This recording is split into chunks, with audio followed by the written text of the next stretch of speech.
अस्सलाम वालेकुम मैम, कैसी हैं आप? खैरियत से हैं?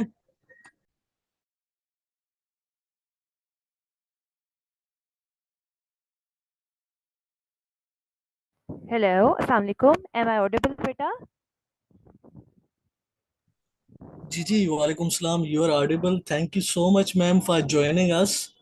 And first of all, I would like to introduce you, to our community. Then we will start the lecture. Sure, Beta.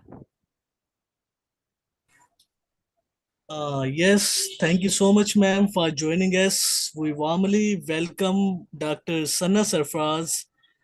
She started her journey as a trainee pharmacist in Aga Khan University Hospital, where she continued as a pharmacist till 2011.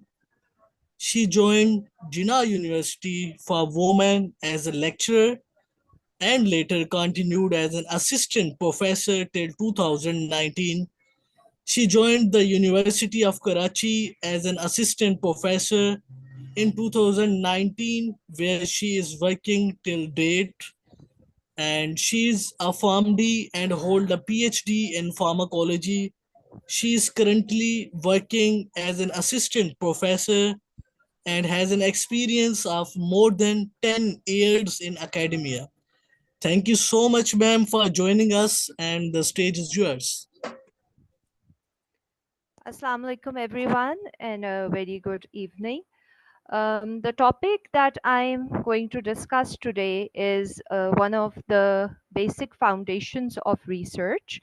As you can see from the name, that you are supposed to master the literature review.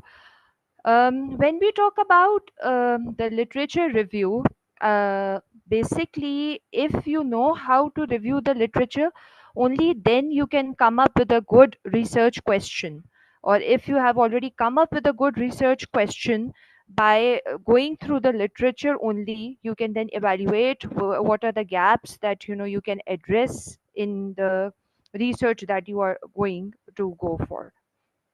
So we'll do this lecture of today's in two ways.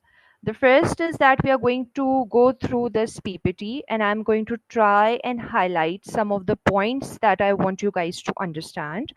And then we'll go towards the end note and go towards the different sites, have a look at the abstracts, see what we have done in the PPT, and try and apply that in the different sites that we are opening, the different abstracts that we are going through.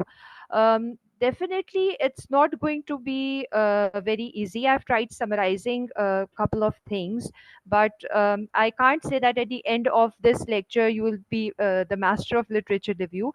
But I can say, hopefully, at the end of this lecture, you will be able to understand the importance of the literature review and how to go about it.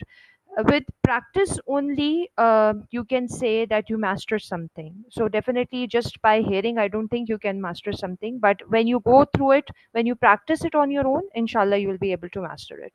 So when we talk about the literature review, as it's obvious from the name, that you are basically going to go to different research articles and you are going to review them, and from there you can find out what the current status is of a particular topic that you want to work on.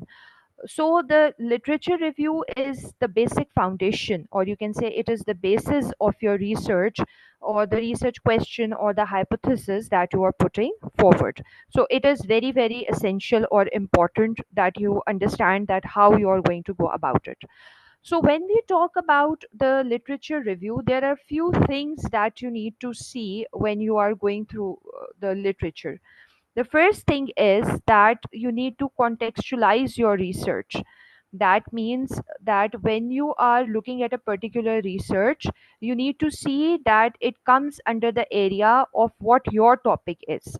If you are going for something that is totally different from what you want or what your area of research is, then it won't be useful for you. So contextualizing a research means that within the existing body of the knowledge, or within the knowledge that is already available on different databases, you are basically trying and highlighting the relevance of your own research, or you are trying to find out how important the research question that you have posed is going to be. The second important thing, or the second most important criteria, you can say, based on which you are usually evaluating the research, is you need to identify the gaps. When I'm going to go to the end note and I'm going to pick up a topic, and I will try and tell you how to work about this identification of gaps. I'll give you a brief idea over here by probably going through a keyword. For example, I say I want to work on anemia. Now, anemia is a very, very broad term. Now, I say want to work on anemia in the female population. Still, it is going to be a very, very broad term. Again, I want to work on anemia in the female population in a particular country, for example, Pakistan. It is going to be still broad. I can still limit it more. I want to work on anemia in females in Karachi, Pakistan. Now, when I'm going to search like that, definitely then different questions, I'll get different questions in mind while going through the different abstracts. So I can, get the gaps from the research. I can pick up the gaps from the research and base my future research on that, the gaps that I have identified. So this is very important when you are going through the literature review, or when you are reviewing a literature, that this is one of the important characteristic that you need to see. The third point that you have is the credibility. That means the literature you are going through, is it trustworthy? Is it creditable? Is it reproducible? Is it valid? Whatever you are looking at, is it authentic? So, you need to establish the credibility of the research data that you have gone through, of the article that you have gone through, of the literature that you have gone through. Then the fourth point that you need is the methodology.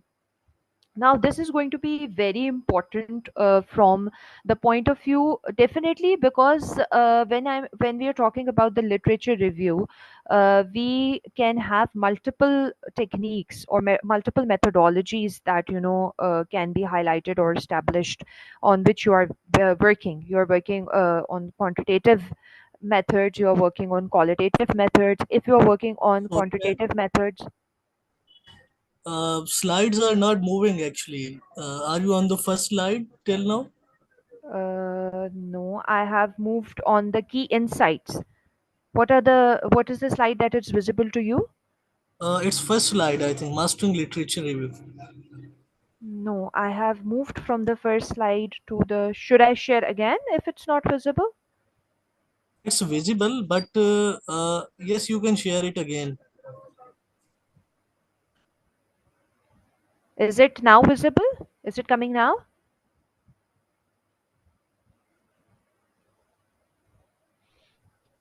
No, not yet.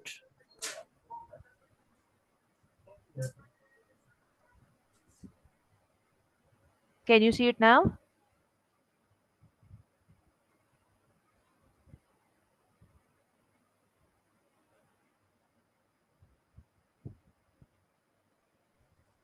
No.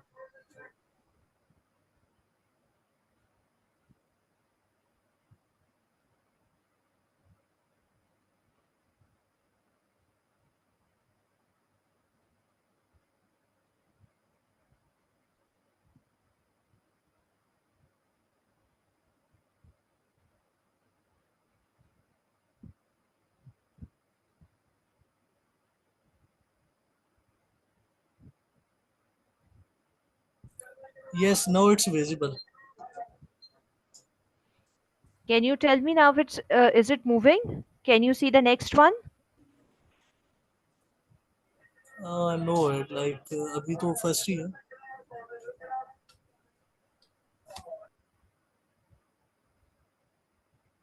You can't see the next slide.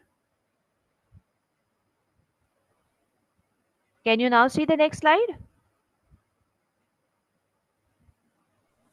No, अब तो slide share ही खत्म हो गया.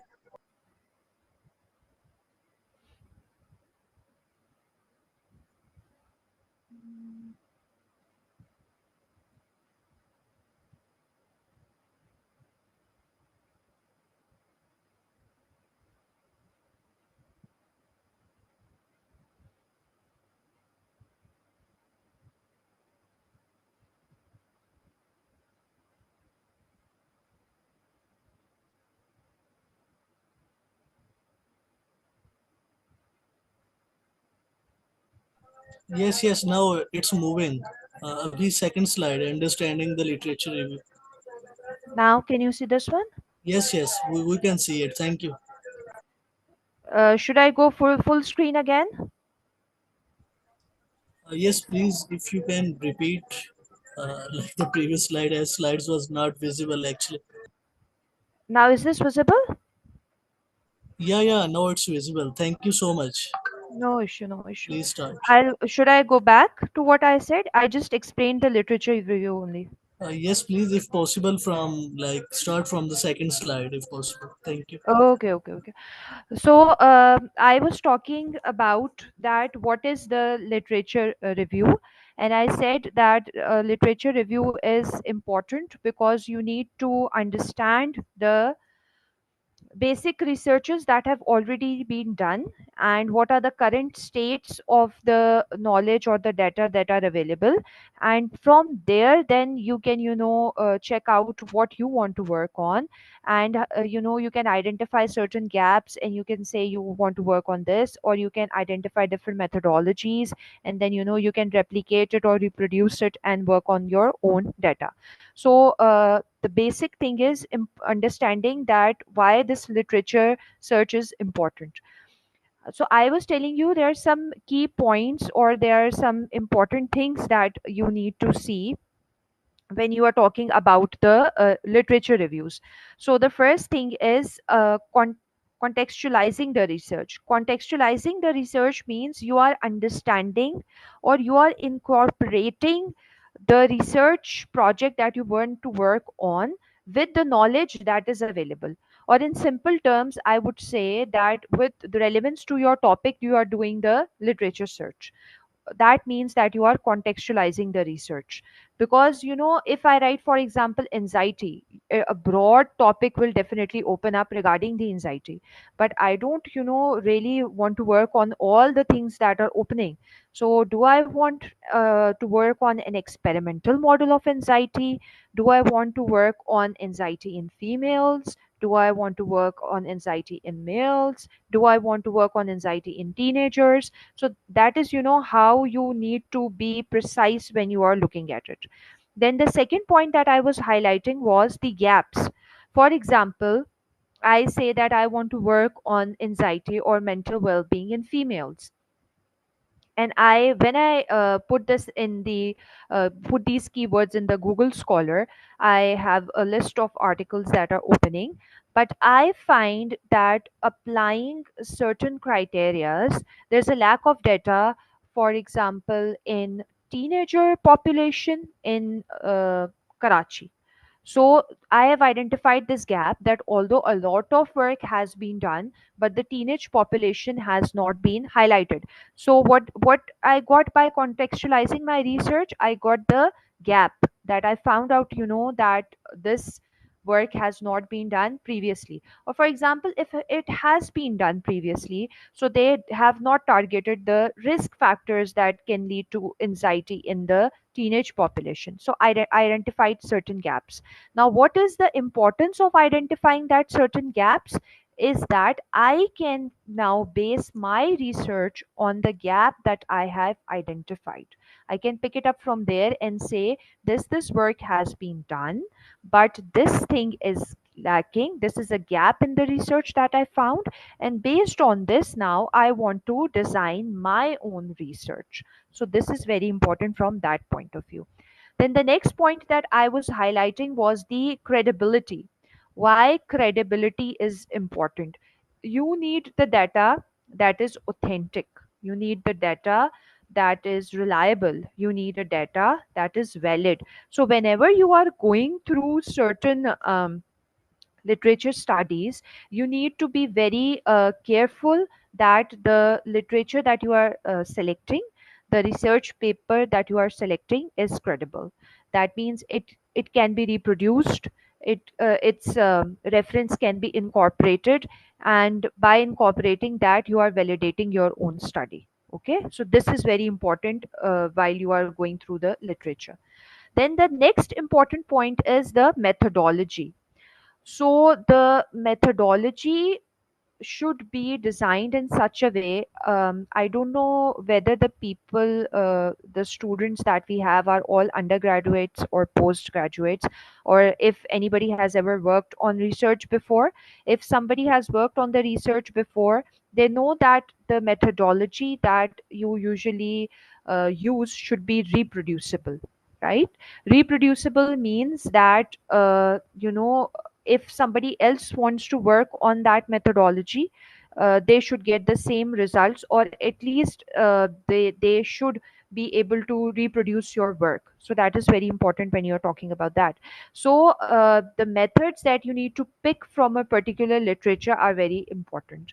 Now, definitely it will vary depending upon which research methodology you are adopting. Either it is quantitative, either it is qualitative, either it is an experimental study, either it is an observational study, either you are saying that, you are applying certain criterias on that. That means you are yourself incorporating certain clinical trials, certain drugs in a trial, and then you're going for that. So the methodology will definitely vary based on that, but you need to design your own research from the previous studies that are there, and the methodology should be reliable or reproducible. Okay.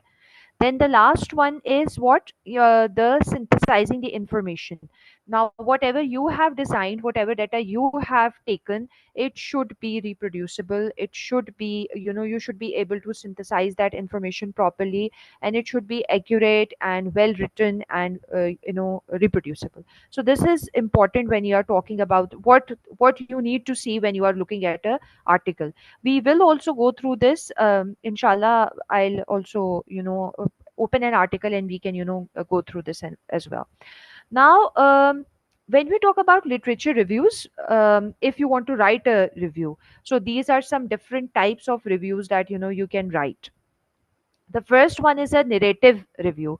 Now, whenever you are talking about a narrative review, that means, usually in this, you are incorporating a broader essence of the topic that you are working on, and it is less structured, you can say, uh, and it is Excuse comprehensive. me, ma'am. But Slides move नहीं कर रही हैं.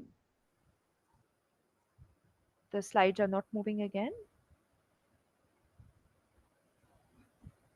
uh, did it go back? And we cannot see types of literature. Can you see it now? No, not yet. Okay, I'll share it again.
Can you see it now? Yes, it's good to go. Visible. Okay. So I was talking about the different types of literature reviews that are there. The first one is a narrative review. If I say out of all these types of reviews that I have written, which are the most common on which usually people work? So one is the systematic reviews, and the other is the meta-analysis. Usually, whenever you are looking for the to write up a review, from the student point of view, I would say undergrad systematic reviews are easier to write, because in meta analysis you need the use of statistics and different statistical softwares. So you need to master that before you can write the meta analysis. But systematic reviews are comparatively easier to write, but they need a lot of research, and they basically are more they have more methodological approach, you can say. And you need to write in detail about the topic you are selecting, and what was happening in the past in that topic, and what is the present thing that is happening in the topic. So that means that systematic reviews are very detailed reviews. Whereas when you are talking about a narrative review, a narrative review in short is a broader but less structural approach. And in a narrative review, I would give it lesser authenticity as compared to a systematic review, because in a narration the author's own ideas are also being highlighted. So you can say sometimes it shows biasness as well, because what the author is thinking, or what the author's own thought processes are regarding certain literatures, those are being more highlighted, right? So I would rather go for a systematic review, because that is going to be a good encompass it would encompass all the things that are there. And I will try going through the Chrome and showing you the difference. Or I would also suggest the participants that are attending or that are looking at this right now to go to Google Scholar. And for example, we were discussing a topic, or I have pointed out a topic, anemia. And go and type anemia and write a narrative review, and then a systematic review, and then a meta analysis, and then a scoping review, and then a critical review. So you will get different literatures from there, and you can go through all the five and see what differences can you highlight when you are going through all the five types of reviews. So this would be a good exercise for you, that you can see what you are understanding by going through those reviews. So if you can do that before the next class that we have on the journal finder, you can give me your feedback that if you had a look at it, what according to you was the difference that you found, right? So when you're talking about scoping reviews, how scoping review differ from systematic is that in scoping you have certain key concept or certain research gaps or certain particular part of existing literature that you want to highlight. So in systematic, whenever you're talking about a particular topic, for example, I'll give you a very simple example. I talk about a plant, Clium brachycarpia, or any plant you can pick up, or any vegetable you can pick up, which you want to work on, for example carrot. And I want to write a systematic review on it. So what will I do? I will write all about it. That means the variety, where it is cultivated, what are the active constituents in it, what are the uses of it, what are the traditional uses, what are the uses that have been worked on experimentally, has it been given clinically. So all these things are going to be encompassed in that, and that is going to be your systematic review. Whereas when you are talking about the scoping review, you are going to concise that particular topic. For example, I want to work upon the antioxidant activity, and then all the literature that is available on the antioxidant activity of that particular carrot, I will make a review based on that and identify the gaps that I think are there. The last one that is over here is the critical review. I think you already might be knowing what you mean by critical. That means for example, anyone has written an article, and there are multiple theories that exist on the topic that the person has written on. So now you are saying that what has been written, you do not agree with that, or you have certain reservations regarding that topic, and you want to give a newer perspective to that topic from your point of view, from your study that you have done, or from your research data that you have gotten, or any other research literature that you went through, but you don't actually agree with what has been written and you want to give your own point of view. Is this screen visible at this point?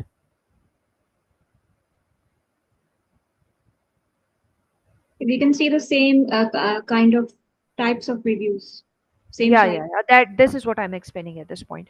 So, to the attendees who are listening, this is the first practical exercise that I want you guys to do. You can write it down. You can, go back to it from YouTube. And this is the first work that I want you to, do whenever you have time. That go through these different reviews of any one topic that you want to work on. I highlighted anemia. You can pick up anything that you want to work on, which is of your interest, and see how these different form of reviews are differentiating from each other. Okay. So now, can you see the next slide? Crafting a focused research question. How you go back to a question, how you design a question. No, ma'am. No, ma'am. It's not moving.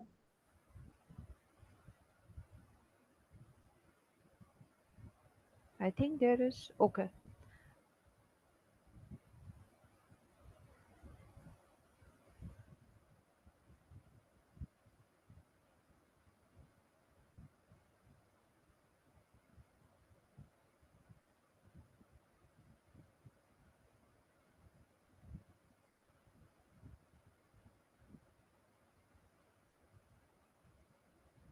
Is it visible now?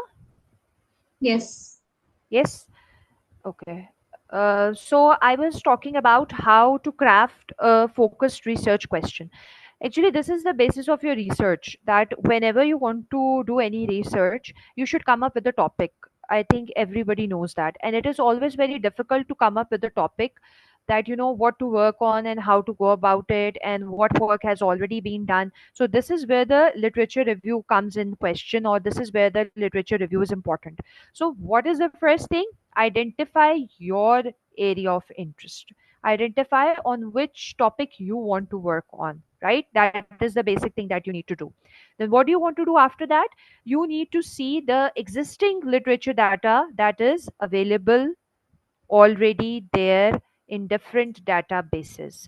The best database would be Google Scholar, but you can go through PubMed as well. You can go through different university databases as well. So, you can go through all these different things and see what the existing literature is. The third thing that I have already told you is what? Identify the gap. See what are the gap questions that you can work on. So you need to meet a criteria which is called the SMART criteria. SMART. That means it should be the questions that you design should be specific, should be measurable, should be attainable, should be relevant, and should be time bound. Now, why I'm saying time bound in research, one of the main things that we lack are the timings. We need to give ourselves time zone, time limit. For example, I say I need to go through the literature in 15 days, and then I need to formulate that literature. I need to synthesize that literature. This is very important because you can take 2 months, you can take 6 months just for the literature evaluation if you do not make yourself time bound. So this is very important. Then the fourth point that you have is that seek feedback. That means definitely, because you are at an undergrad level, you cannot do the research on your own. You will need help from mentors, you will need help from peers, and usually your research questionnaire gets polished if you are doing the feedback process. And then definitely based on the feedback you can revise it and make it more flexible and more easier to interpret based on that. Now, is the next slide visible? Yes, ma'am. The effective steps for literature review, can you see it? Yes, ma'am. Visible. Yes. Okay, okay, okay. So what are the steps? There are basically 5 steps, and I'm actually trying to quickly go through the slides because these are the steps which we need to see when we are going to the end note part, which is very important. So first is what? Selecting the academic databases. Now this is actually very important. The databases that you need to go through, I've seen majority of the students just go to Google, type the question, and then they are looking at different websites, the HTTP websites or the URLs that they're basically evaluating. I don't agree with this approach, because again, the credibility comes into questions. Are you looking at different blogs and going about it? Are you looking at certain work that have good credentials, good reproducibility that you are looking at? So that is very important. So I usually recommend university databases. That means libraries of different universities. You can go there, see the books, see the articles, see the journals, or you can go to PubMed. That is one of the best sources, definitely, that is there. Or you can go to Google Scholar. That's the easiest way to go about it from a undergrad point of view. You can go to Google Scholar and search different things, right? Then you can develop the relevant keywords. I already emphasized this when I was going through the first slide about the insights, that if you write only anemia, you are going to get thousands of articles. So how to go about it is very, very important, that how you need to phrase the keywords to go into a very specific thing that you want to look up, right? So this is very important, that you need to develop the relevant keywords that you want to work on. Then you have the filter search that you can apply, that what do you want to see? Do you want to see open access journals? Do you want to see all journals, subscription journals as well? Do you want to see only peer reviewed articles? Do you want to see only textbooks? Do you want to see, besides the journals, other forms that are available as well? So that is very important when you are talking about the filters. Then how to review an article abstract. Now this is actually very, very important. You need to go through the abstract only, and then just by reading the abstract, see whether the article that you have read is of any interest to you, or it is of no interest to you. This is very important when you are talking about the literature review. And then how you are going to organize that source efficiently. This is where, when I'm again and again highlighting, the end note is going to come, because we are going to be studying this from the point of view of the end note, that how these things that I'm explaining to you are going to come, and how you are going to incorporate it in the end note. This exercise, again, I am emphasizing, is going to be important if you practice it, because definitely when you look at it, or when you are listening to it, it doesn't sound very easy, or you might be understanding it, but actually when you apply it, when you are practically doing it, that is when it is going to be useful for you guys. So, if you have a look over here, you can see the importance. And in the importance, see the chronological organization is the most important. So, chronological organization, what does that mean? I am going to go through that. Okay, digital tools are available. I believe everyone is now aware regarding that, because we use AI tools very much nowadays. You have DeepSeek, you have Chat GPT, if I talk from the student's point of view, now you also have AI tools that can actually write your literature for you, right? You have, for example, Hyperwrite AI, you have Jenny AI, you have Science Space, you have Brainy. You have Samwell AI, you have Black Box AI. So I'm naming a lot of AI tools, which can help you write the literature review. You don't need to go through all these steps, but there comes a thing. Why are we going through this, when you have so many AI tools already available? Why waste your time in having a look at this thing? Because when you are using an AI tool uh, for your research writing, and you go through authentic plagiarism sites, for example Turnitin, they detect the AI percentage that has been used in your research paper, right? So if you directly you just gave your topic to the AI tool, and they have written that, and you have just copied it and pasted it like that, so when it is being run through a plagiarism site, it's going to tell how much AI was used, and then your research becomes a bit questionable, because that means that you haven't put in your own thought process in that. So that is where paraphrasing is important, right? That is where you need to have a basic idea of how you did that literature search, or how the AI did that literature search. So you can, you can take some points from there, but you need to know how to do it in by yourself as well. So it is not 100% AI, but you have given your input as well and taken some things from the AI. So when you talk about the chronological organization, why is this important? Because this is important from that aspect, that what happened in the past, you are making a timeline and comparing it what is going on in the present, and then you are going about your research question, that this happened in the past and this is now happening in the future, and this is what I want to work on, this is what has been done, is going on present in the present era. And based on this now, for example, I say traditionally you had beetroot that was being given for anemia, or additionally you had carrot juice, now ABC juice, I think majority of people know, that was being given for anemia or thrombocytopenia. But then what happened, we did some experimental researches and we came up that, oh, it the CBC count is really increasing. Then you developed some anemia models, and you checked there and you said, oh, even if a person has anemia, so it's working on that. Then what happened, it went to clinical trials, and in the clinical trials when the result came out, so then this is what, from traditional era you came towards the current present era.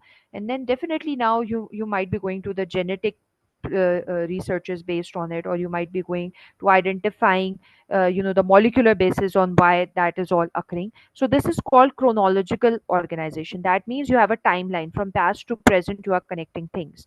Concept mapping is important because it gives you a visual diagram. So based on the visualization, then you are going to tell. Actually, visual diagram is very important, and you might have seen that in different journals also nowadays. You have the feature where you have a graphical abstract telling you what is actually going on in your paper. So, for the analysis techniques, there are actually 5 points that I have highlighted. And the first most important point is critical reading. What do you mean by critical reading? That, when you are going through your literature, what are the points that you need to see? For example, I've downloaded a research article. Now, okay, I've downloaded it. Now, what to do, how to read it, what to pick from it, why is it important? It is a article of 20 pages, or it is an article of 17 pages. Are all those 17 pages important for me? No, the all 17 pages are not going to be important for me. What I need to see, I need to understand the text.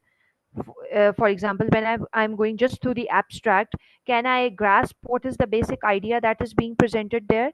Can I grasp what is the methodology that is being applied over there? Can I see, after looking through the article, that what was the main question that was posed? What were the author's claims that were being given over there? Can I do that all? Can I say that the method that was applied over there was credible or not?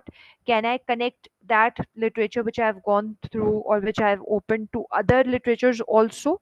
That means, is that literature question supporting other literatures as well? If I open the second research paper, or a third research paper, or a fourth research paper, what is being stated in the first literature paper, is it being applied, or is it being supported by that other literature searches as well? And then, what is my own judgment? That means, how am I interpreting that data which I have just read? So this is very important when you are analyzing the literature that you are going through. The second thing is what? Identifying patterns. Three major patterns which can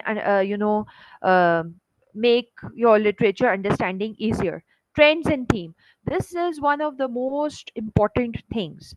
That means, what do I want to work on? What is the current thing that is going on? For example, when there was COVID era, everyone was working on COVID. I think everyone knows that. And but not everyone was working on just one COVID area, right? People were working on it from the respiratory point of view. People were working on it from the mental point of view, from the cardiology point of view, from the kidney point of view, from the antifungal point of view, antiviral point of view. So I think you get that idea that you have a particular trend or you have a theme that you want to work on, and based on that, you have chosen your topic that you want to work on. Then this second part is important, that you have seen a particular research paper that is stating a particular theory, and you do not agree with that theory because you have read some other article which is stating something else. So now you have highlighted a gap and you want to work on that. So you can work on debating theories or contradictions that are there in a particular theory that someone has stated. Or the this thing is what most people like working on, that how the a particular research question or how that particular area has progressed regarding the research. So you can work on this as well, and it is very important when we are talking about this. Then what are the elements that can be compared when you are talking about the literature analysis? You can again compare it with the aspect of different theories that are available in that research question, the different methodologies that are available in it. um I don't know whether you have heard this or not. Sometimes there is a finding and there are different interpretations to that finding. For example, you might be reading a research in which somebody is saying that a particular level is increasing, and they are correlating it with a specific chemical in that herb, or in that vegetable, or in that fruit, or whatever they are working on. But in some other country, that same thing is being worked on, but they are highlighting a different chemical, and they are saying that because of this result has come. So the findings and interpretations can vary. This is correlated to this. For example, if I'm saying I'm working on an Asian population, and I'm working on an African population, or I'm working in Pakistan, and I'm working in China, so how that plant was cultivated, what are the environmental conditions, based on this the results can vary. So this is going to be important from that point of view. Then the next is the synthesis technique, that how you can improve your literature review. And the synthesis techniques are basically 10. That means on the themes, you can basically see the different concepts that are being applied.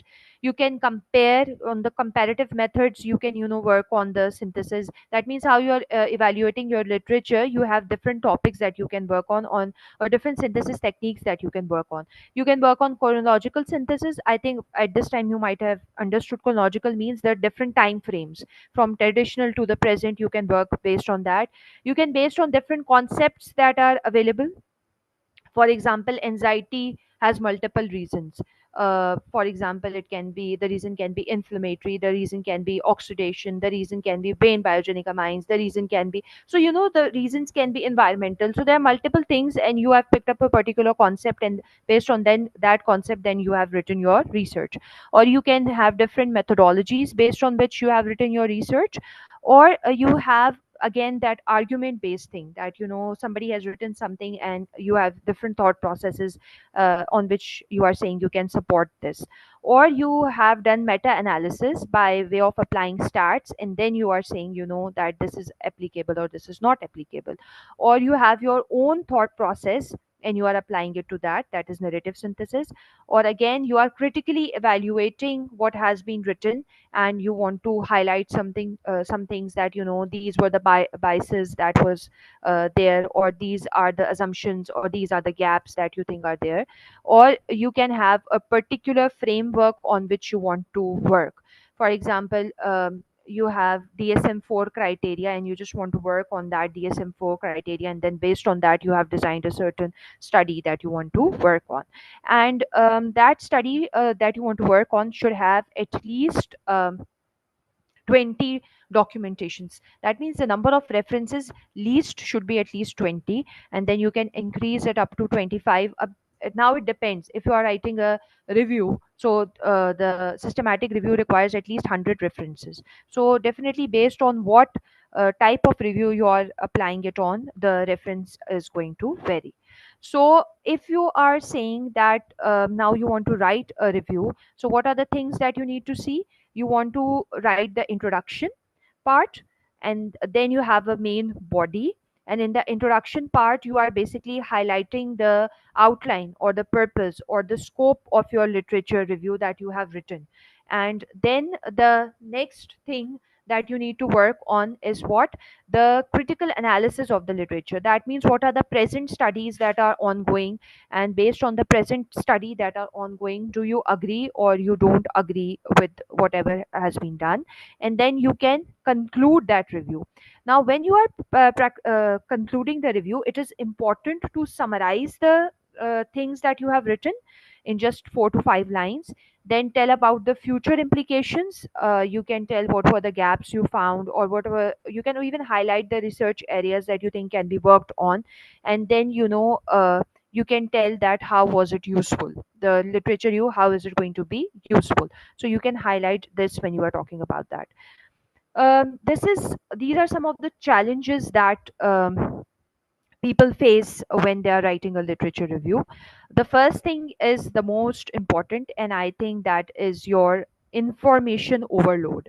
That means you have gone through, for example, 50 articles, and you don't know how to summarize it or make it concise.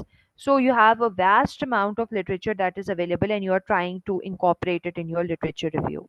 Then biasness in selection. For example, there are certain articles you have focused on, and you think these are going to be more appropriate because they are balancing what I'm aiming for. That means they are agreeing with what your point of view is regarding that particular question. So that is why you want to incorporate that particular research literature that is written in your data. The third thing I have highlighted already before as well is time consuming. You need to make a timeline that when do you want to complete your review. That is very important. It should not have inconsistent terminologies. It should be very clear, and the reader should understand what they want to work on. And then definitely the synthesis difficulties. That means how you are writing the sources, they should be incorporated in such a way that what you ever you are writing or what you ever you are including should be clear of the language. Then this is again important, that the study that you should have focused on, you have not included that, and you have included the data which was irrelevant, and you haven't included the updated data that needed to be incorporated in that, or you are being too descriptive. This is a very, you can say, this puts off, it is a very off point for a literature review if it is being too descriptive, because then definitely the person who is reading it, they lose their interest in that. So what this point is very very important. I have highlighted certain parts of this point before as well. What are the principles of academic integrity when you are writing or when you are preparing for a literature review? Giving the original authors the credit. This is very, very important. Citing the references properly, paraphrasing. I have highlighted this already when I told you about the AI tools. AI tools are definitely very beneficial. I myself took names of multiple tools, but just then to tell them to write something and copy and pasting it would not make your literature review effective. This is very important. And if the journal you are submitting your research to highlights that you have just used AI, so some journals may just reject it based on that you did not incorporate your own thought process in what was written. Then disclosure of funding is very important at this state, and the ethical considerations definitely need to be considered when you are talking about this. Then essential tools I have already highlighted. EndNote we are just going to discuss. You can go through different databases on from which I highlighted PubMed and Google Scholar are the most important. You can use Grammarly is very beneficial tool because it highlights the grammatical errors that are there. You can use Hemingway as well. And then you have different bibliography generators that you can work on. EasyBib is an example. Or you can go through different online courses for guidance from different platforms, and you can use them for the help. This is the same thing that over there. So when you are basically winding up your review, you should recheck it, that is it clear, are you able to understand what was your target, send it to some senior or your mentor or your supervisor, then see if it needs any editing, further editing. Were the citation or verified, are they accurate, are they valid? And then after the proofreading, definitely you can publish your literature review. So this was all about the literature review that we had. And based on this now, we need to go towards one of the important thing, that is the end note. I don't know whether majority of the people that are over here, they do have it or not. Are you familiar with EndNote?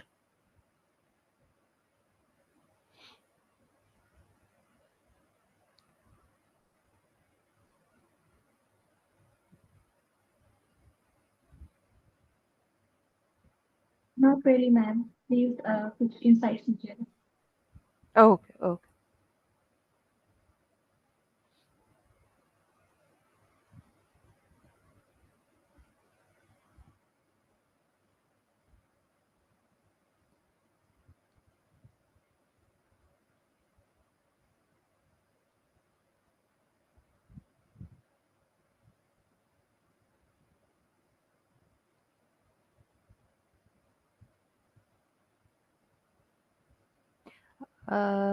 If you just give me a minute so I can, connect the screen.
Is the screen visible? Yes,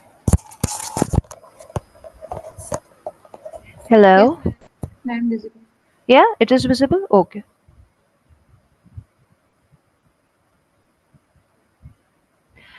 Okay, so EndNote is basically, you can say, a very good site in which you can have your references incorporated, and not only your references incorporated, you can make a library in it.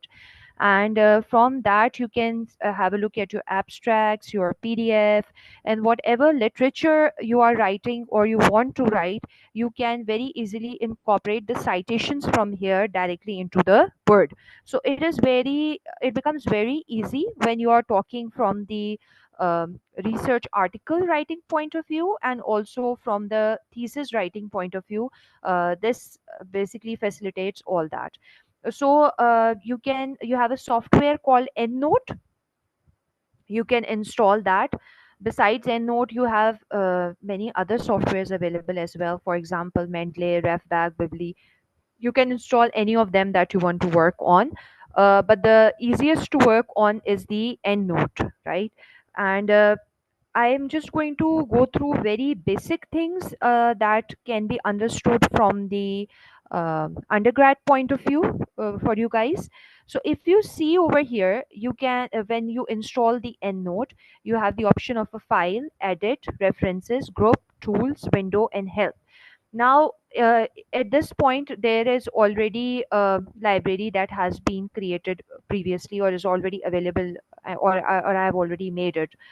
So if you see over here, what you need to do, you need to go to File and you need to create a new library. Whatever you want to work on, for example, it can be called my EndNote library. It can be named anything that you want to work on. For example, okay, be Sarfaraz, and I am, for example, saving it. Note over here that it's going to be saved as enl.enl. So you can save it like this, right? So now you can see what has happened.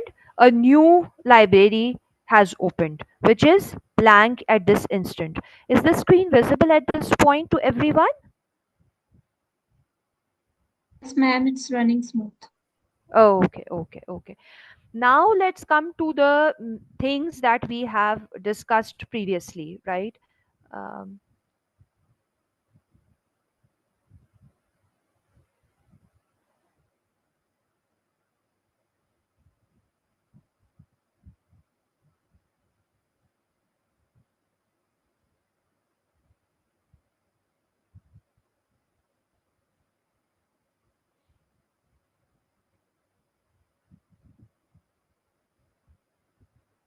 is this visible?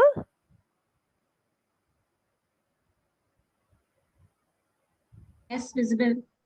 What can you see? Can you see the library? Um, no. Oh, yes, the a window has been opened. It's showing a library. Yes. Can you see it's library of CQ University Australia? No, ma'am.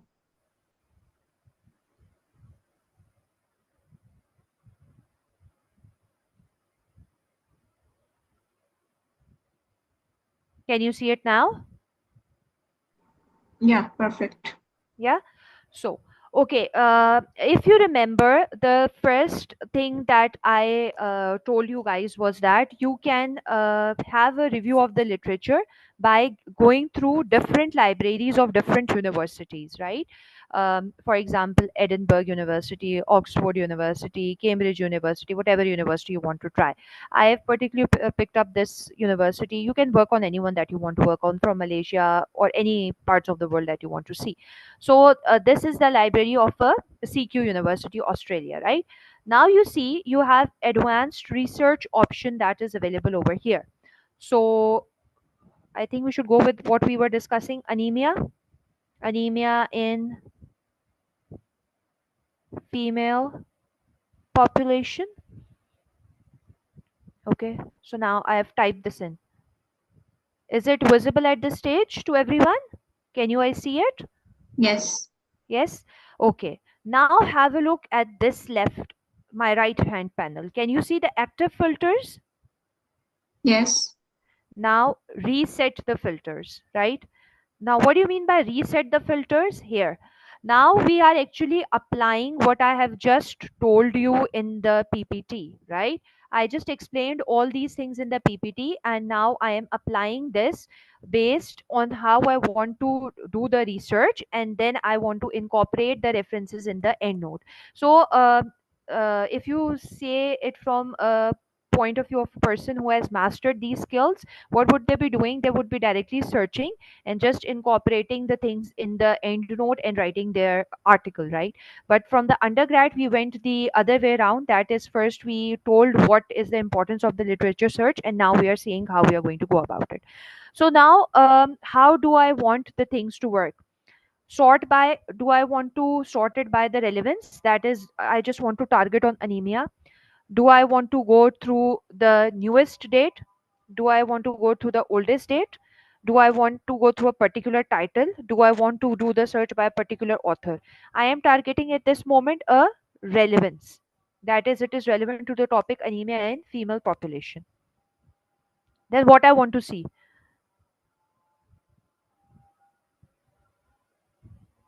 Should I Do I want to see the full text online?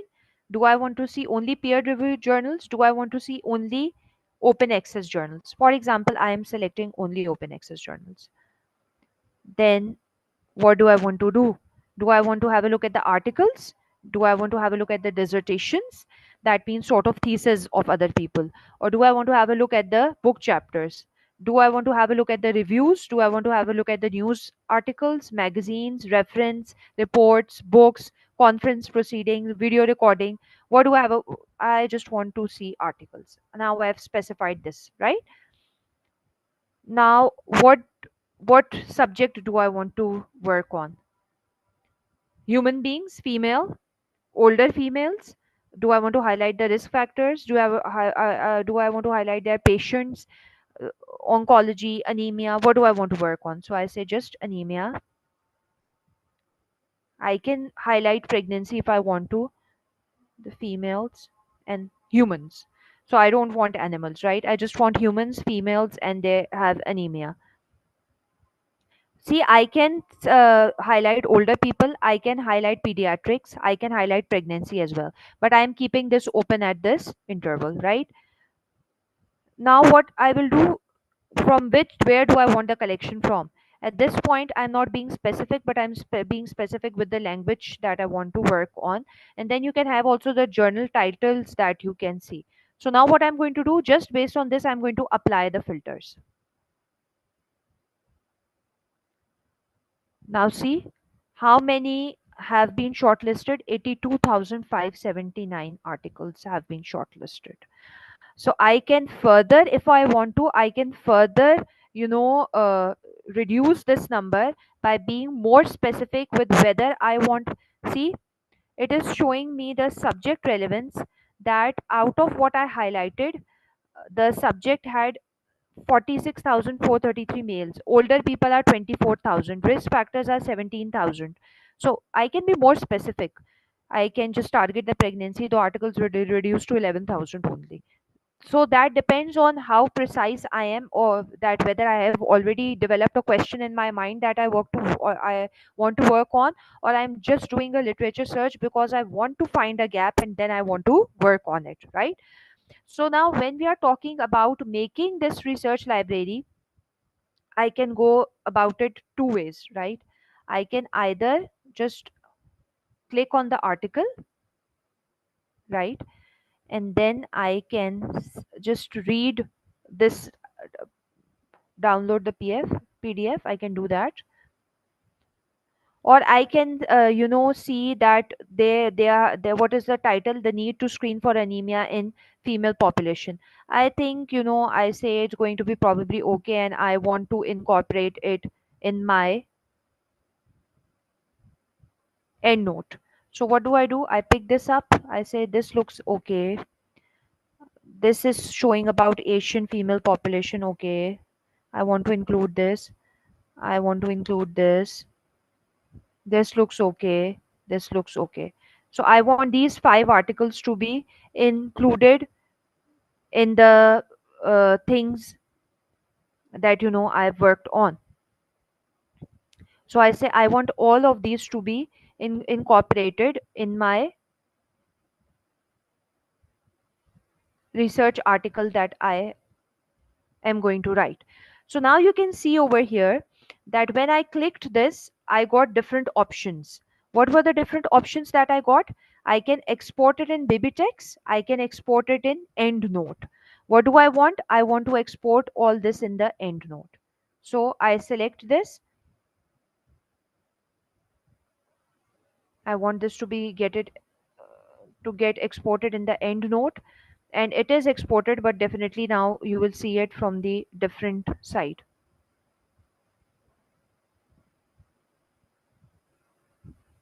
I want to export this as well.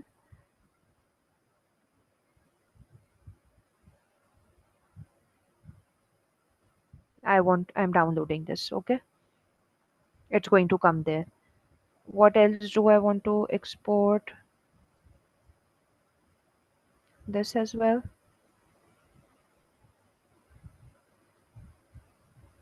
It's going to come there. It is also showing you the related articles if you want to have a look around at that. So now cutting off this screen, you get, because this is not a full access article, what did you get? You get just the objectives that are over there. So it is showing you the abstract, basically, in other words, right? So if you have a go through it, what is mentioned over here, that they have mentioned that the commonest cause of anemia is iron deficiency anemia, and it is due to increased iron loss, and they have highlighted menstrual bleeding, and then they have I'm just list. sorry to cut you off, लेकिन a screen blank है. Screen blank aa rahi hai again? Yes, ma'am.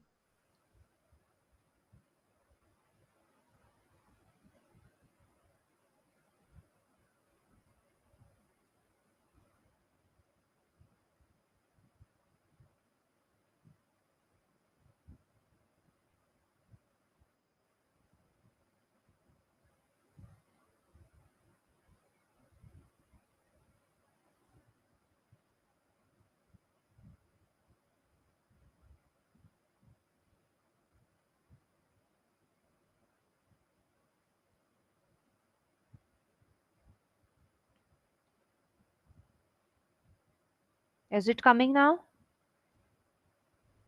Yes, ma'am. Visible.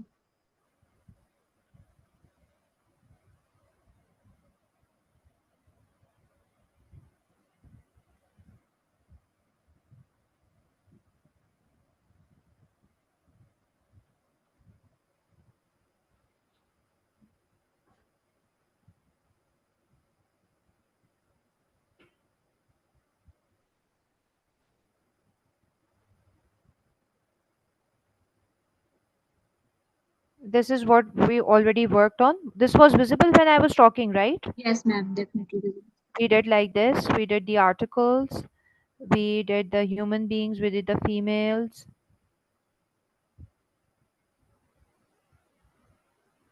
We did the anemia. And then we applied the filters. And then we said, I want to select this, this, this, this, and for example this, because I think this is related to my research study, right? Then I go over here in the options, and then I export it to the EndNote by downloading it. Is this visible at this point? Yes, ma'am. It was visible. Yes. Yes, Did you definitely. understand how to export it? Should I repeat it once more? Should I go through it once more? No, ma'am. It's clear. It's clear? Go ahead, Okay. please. Yeah. So this is one way in which you can export the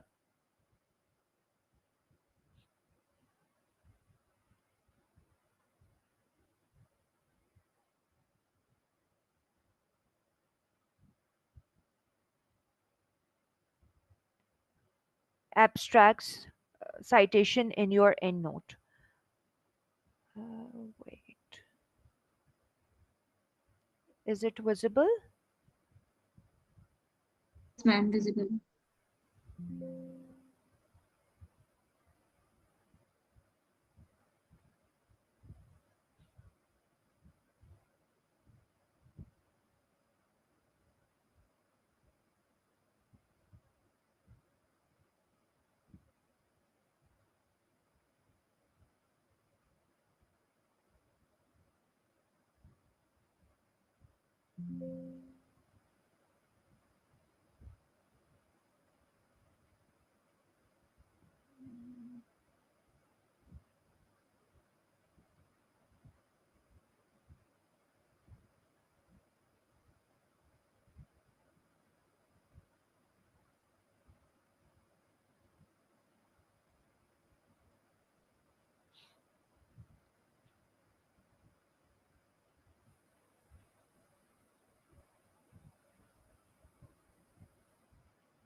Is the screen visible?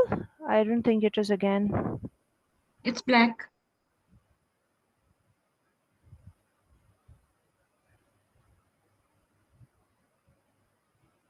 Is it visible? Ma'am. Okay, so what you need to do is we selected these six, remember from the Google, just Yes, yes, ma'am. right now in the Mm. screen. And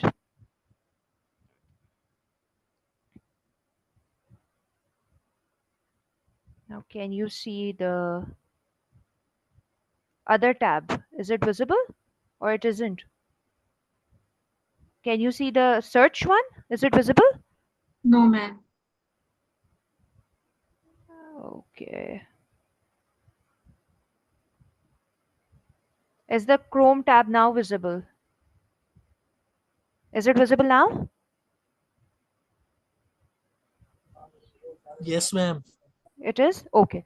So in this, if you see, once I downloaded it, you need to go towards this downloaded file that has been downloaded. Once you click on it, it's going to download and it's going to come in the EndNote part. Okay. So we just saw that the six references that we incorporated came in the EndNote. The second way that you can do it is through the PubMed.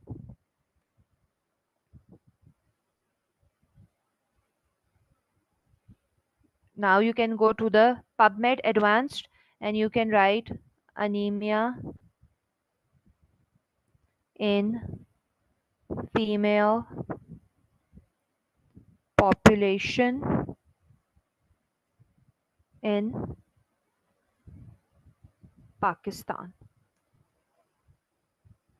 So you now see, again, if you look on the left side, you can have the publication dates.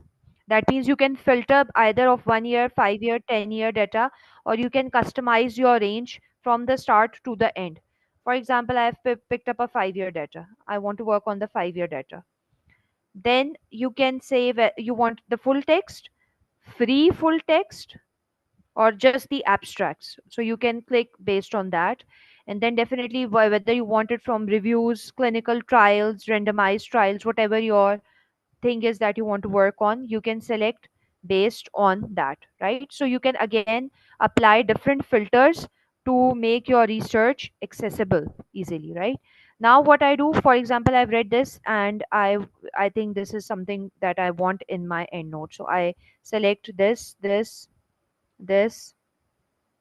this and this. I've selected again 5 researchers. Now what I need to do, send to where? The citation manager. And in the citation manager, definitely these are going to again go where? To the EndNote. So again, I click on this, the PubMed. Is this visible? If I click this over here, it is going to go again to my EndNote. Is this Visible. visible of the EndNote? Ma'am, it's visible on the PubMed side, but we cannot see the EndNote side. Okay, wait a second then.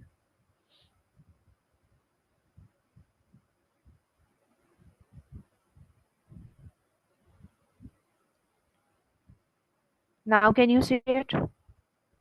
Yeah, perfect. It's Okay. very So now you have imported references 5. Where these 5 references are the ones that I have just imported now from the PubMed. And these overall references are 11. Why? Because the 6 references were the references that I took from where? From the university site, right? So I have now all these references that I have taken from the different sites. Another thing, the simplest one that you can do is what?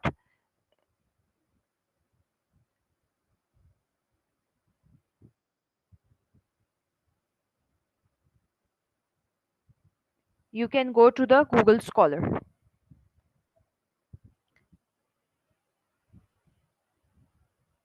and you can write anemia in Pakistani women again.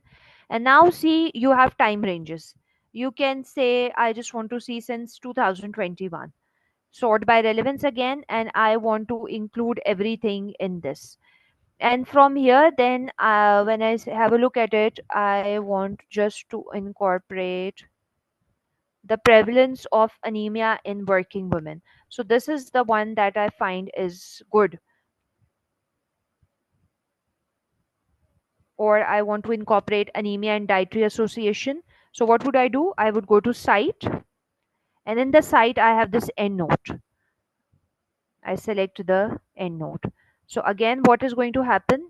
This is going to get updated in the Google, from the Google Scholar to my EndNote. If I'm not wrong, I don't think the screen is again visible of the EndNote.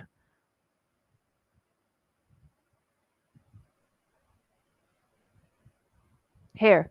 Now, as you can see, this is the reference that I have just incorporated from the Google Scholar. So now imported reference is this one that has been imported from the Google Scholar, and the overall references now that I have are 12, right? So these are the easiest 3 ways by which you can, incorporate the import the references from different sites. So now my local library has 12. I can also go to my online library. For example, I say I want the title to be anemia in female population. Now see, they are saying that there are no references that they are found. But if I say I want to look in PubMed and find if there are any references that are there,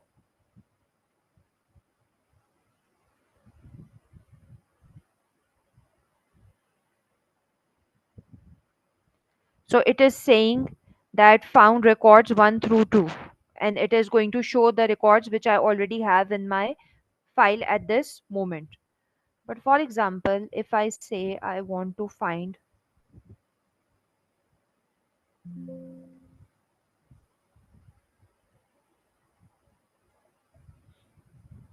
so see, from author A, I have around how many?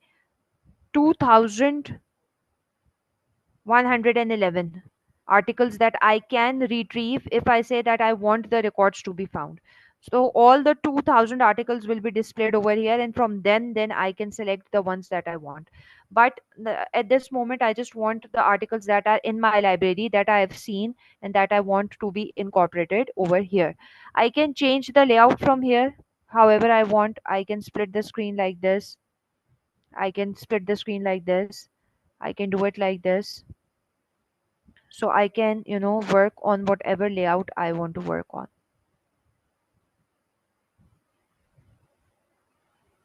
Now, the second most important thing that you need to know is, for example, I go to file and now I want to import. What do I want to import? A file. What type of file do I want to import? A PDF file. So now I want to choose from my downloads. Is this visible what I'm showing at this point?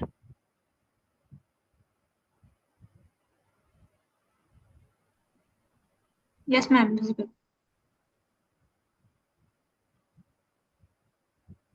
For example, this is an article that I want to import. So now I'll open this and I'll say I'll import it. Now, what is the difference?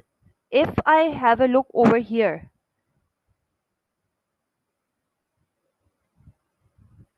I can see who are the authors, what was the journal title, what is the volume, what is the issue, what is the page number, everything is visible over here. And can you see now the PDF of the article? Yes, ma'am. Yes. Now from here, for example, I say whatever I have incorporated, I just want to know that I will highlight just this part, that this is a particular plant and it is used for treating various symptoms related to the blood circulation. So I can highlight it like this, and I want to see what were the doses. So I will just highlight the different doses that I know were worked upon.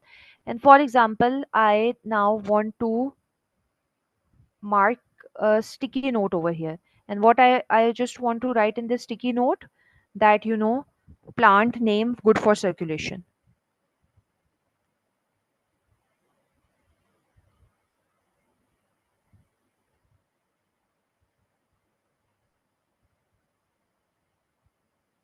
So what I have done, now the article that I had, I imported its abstract. If you remember the article that I was looking through back, I found some part that was interesting and I wanted to incorporate it in my thing. So I downloaded it beforehand, right?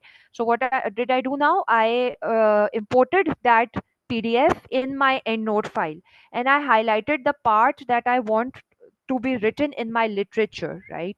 So how is it going to become easier? Now I have a part of 4 to 5 lines that I want to write in my literature, and I have the citation also of that part which is marked in my EndNote.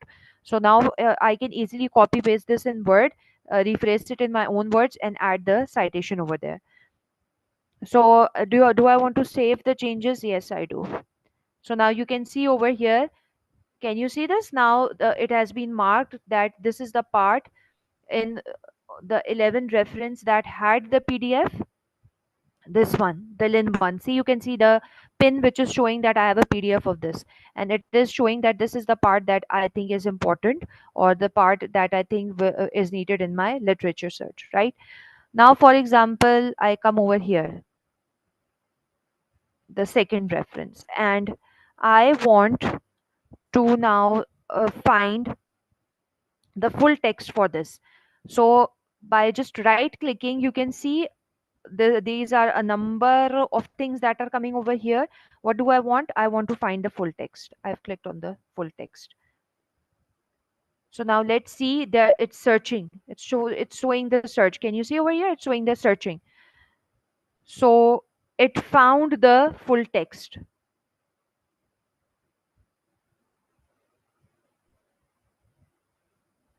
You can see over here. Is it visible?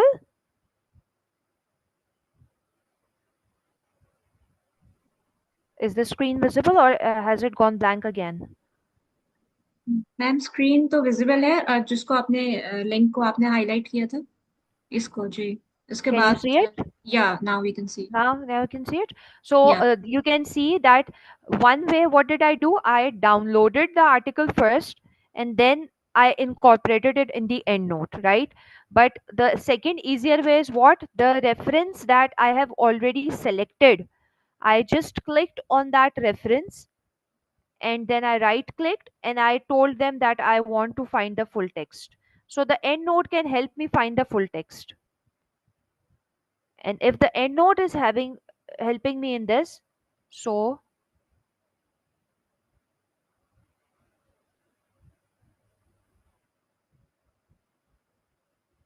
see again the PDF is there. Is it visible? So now I can go through Yes. it and I can highlight the things that I want to incorporate in my literature. So this is how you say that you have the importance of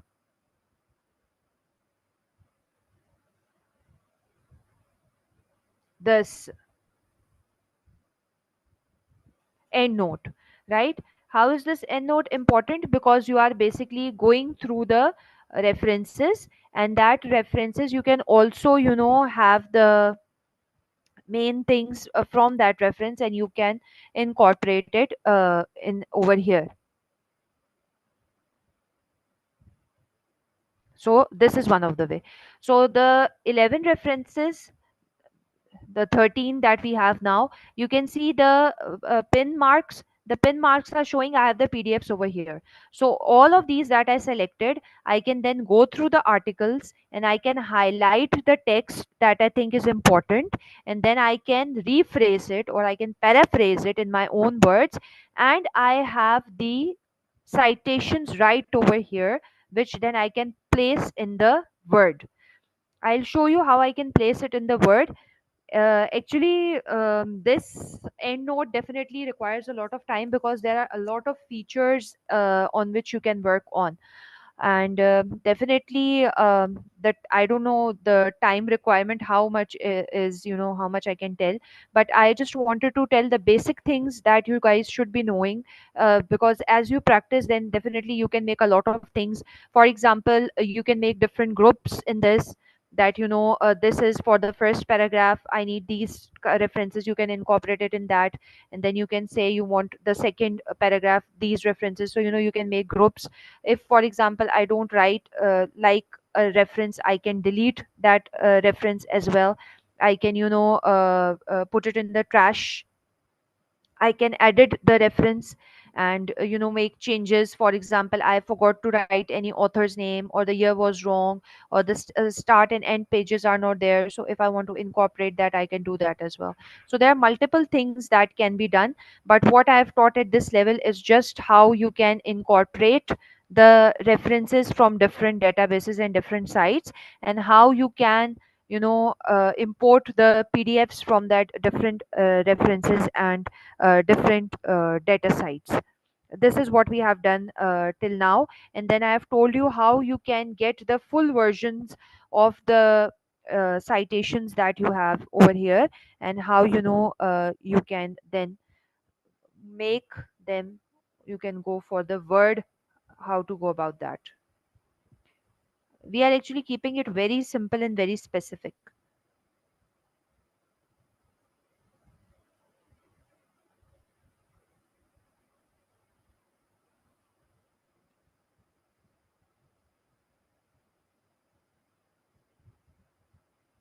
I don't think the screen is visible anymore again.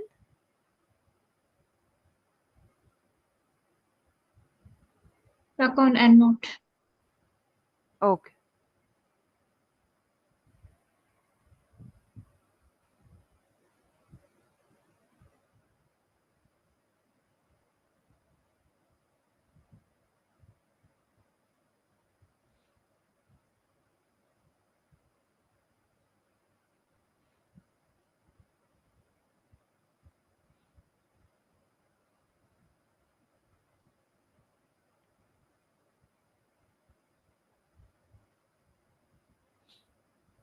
Can you see this? And yes. Okay, I am just quickly trying to, I just copy pasted something from somewhere to just show you how to incorporate the references over here.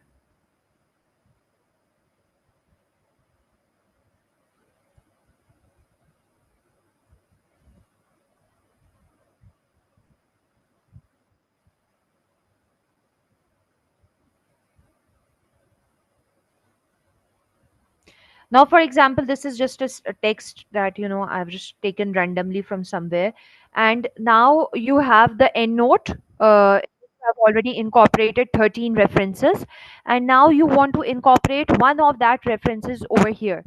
So you can go about it by two ways. This is your EndNote X9 that we've been working on. Either you can do it directly from here, or you can do it from here. For example, I can insert a citation. Now these are all the things, or these are all the citations that I've available. Now for example, I want to incorporate this one over here, so I'll just simply go and do insert, and you can see this citation has come over here. Now this style at this particular moment is the Vancouver, right? But for example, the style that I want is not Vancouver, it is APA. So I can switch it to APA. Do you see now? The referencing style has changed. Now you have the author's name. Again, let's go back. If we go to Vancouver, see, it is now again switched to number. For example, if I go to Chicago, it's going to again switch to something else. So this is how you can, go about it. Again APA, so now you have again the author's name, or by which you have the citations that are coming right now. For example, I want to put another citation over here, right?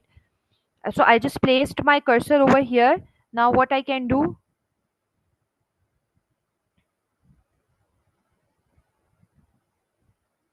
go back to the screen of my EndNote. Can you see my EndNote screen? Yes. Yes. And if you see over here, you have this with two colons showing you the insert citation. Can you see this part? Yes, ma'am. So if you just, which reference do I want? For example, I want the Mahar one to be incorporated here, and I insert it like this. So can you see the screen change? The word, is the word visible to everyone?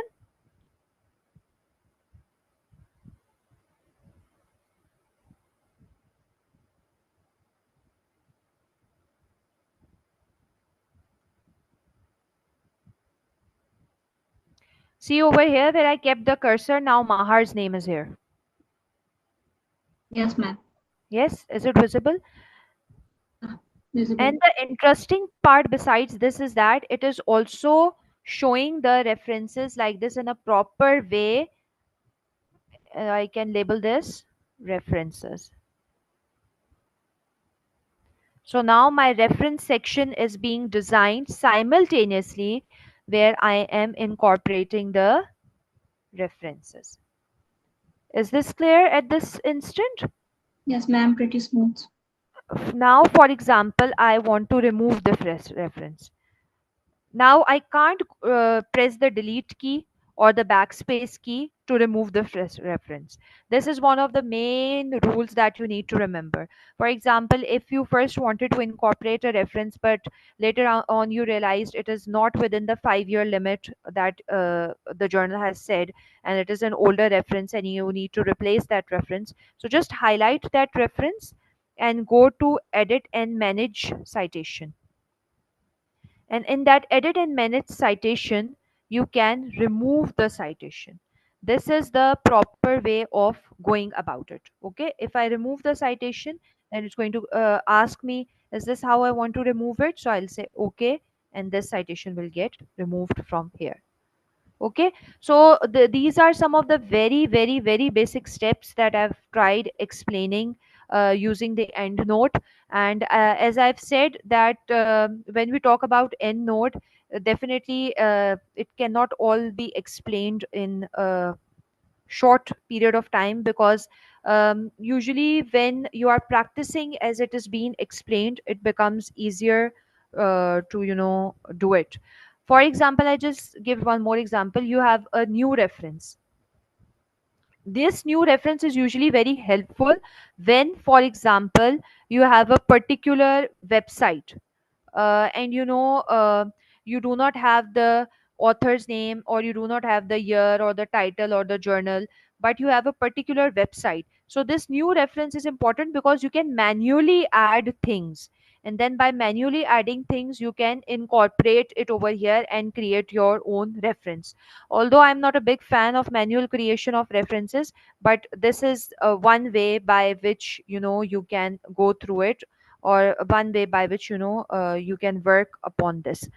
So in the end note, what I have tried explaining, which is very very very again simple, is how you can create a library, and in that library then how you can incorporate the references, either by using the other university sites library, either by using the PubMed, either by using the Google Scholar, and then from there how you can basically incorporate a PDF, that if for example being a supervisor I've sent certain PDFs, 8 to 10 PDF to my student, right? And I've told her that this is important and you need to write these references, in your thesis, or incorporate certain text of these references in your thesis. So what she can do, she can download those 10 PDFs, and then she can add them up in the EndNote, and then she can import the PDFs, as I told you how to do that. The second way would be that you just read the abstract, like I showed you in the PubMed. You went through the abstract and you said, yes, this abstract is okay, and I want the article. I probably will have some things in the article that I will need to read. So you added all the 6 references, and then you just randomly selected any of the reference, and then you went to find full text, and then you got the search bar, and in the search bar they told you whether they have found it or they haven't found it. And if it is showing you the pin, then that shows you that the reference has been found and this is the abstract. So after this, how you are supposed to incorporate it in the word, I've shown you that as well. So I think this is going to be it for today's lecture, because I think I've taken up a lot of time already.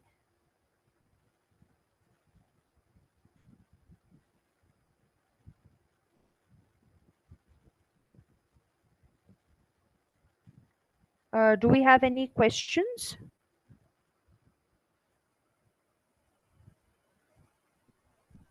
Ma'am, I want to ask that is this software is freely available? And my second question is, how does the pharmaceutical sciences approach the literature review? This software is usually available not freely, beta. You, if you are, practicing somewhere, or if you are a student of MPhil or PhD or even an undergrad, usually your supervisors or your university teachers do give it to you. They install it for you free of cost. But you have certain softwares that are freely available as well. But EndNote is usually preferred because it has many plus points as compared to other softwares. When you are approaching the, can you repeat the second question that you wanted to ask me? Sure, ma'am. How does the pharmaceutical sciences approach the literature review? How do the pharmaceutical sciences approach the literature review? How can we approach, we are on the background of pharmaceutical sciences, how can we approach the literature review if we are working on any pharmaceutical sciences topic or anything really relevant to that? That would lead you towards my first slide that I just said, that you need to pharmaceutical sciences is a very very very broad topic. Now in the pharmaceutical sciences, what do you want to see, or what do you want to work on? Do you want to work on experimental models? Do you want to work on formulations that are already developed? Do you want to see certain other off label uses of those formulation? Do you want to see any new techniques that you want to work on? So that you need to highlight your area of interest that you want to work on. First you need to do that, highlight your area of interest. Then when you have highlighted that area of interest, then you go to the Google Scholar as I showed you, and then you just write that topic over there, and then go through the different articles that are there, and from there you can highlight the research gap that is in that question. And that based on then that research gap, you can make your own research article, or you can simply write the systematic review. That would be a very easier approach. That for example, in the nanotechnology is something now everybody wants to work on. So a formulation that is already available, and a nano formulation of that thing that has just launched, how is it differing and what's the importance? You can, simply write something regarding that. So you can write either a systematic review if you have a particular topic in mind on which you want to work on, or if you want to make a new question on which you want to design your research, then you need to do the literature research from that aspect. But pharmaceutical sciences is a very broad topic, beta. You need to shorten it down to your area of interest.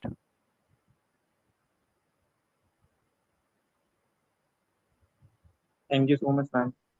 Welcome.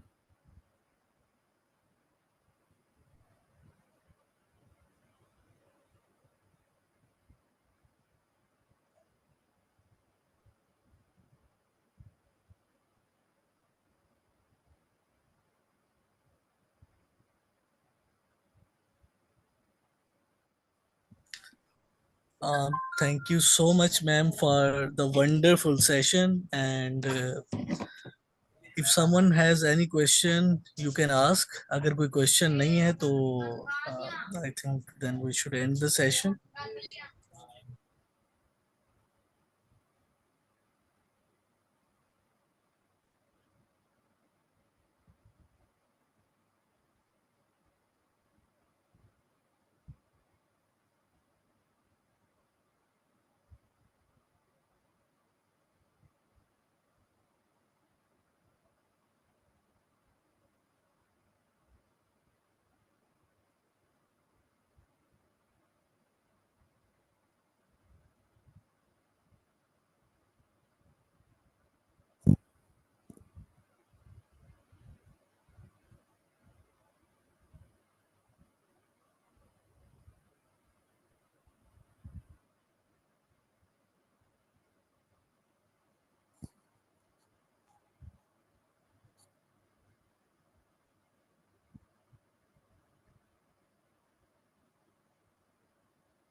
जी जी mister Haider, zoom link हम उसी YouTube वाले link के अंदर ही share करते हैं जब live stream हो रहा होता है.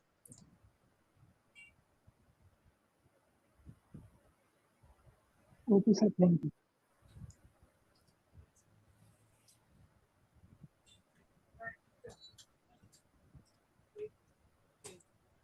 I think there's no question. Thank you so much, ma'am. Thank you so much for the amazing and wonderful session. And it really means a lot. Thank you so much, everyone. Thank you, everyone. Love us. Allah Hafiz, ma'am.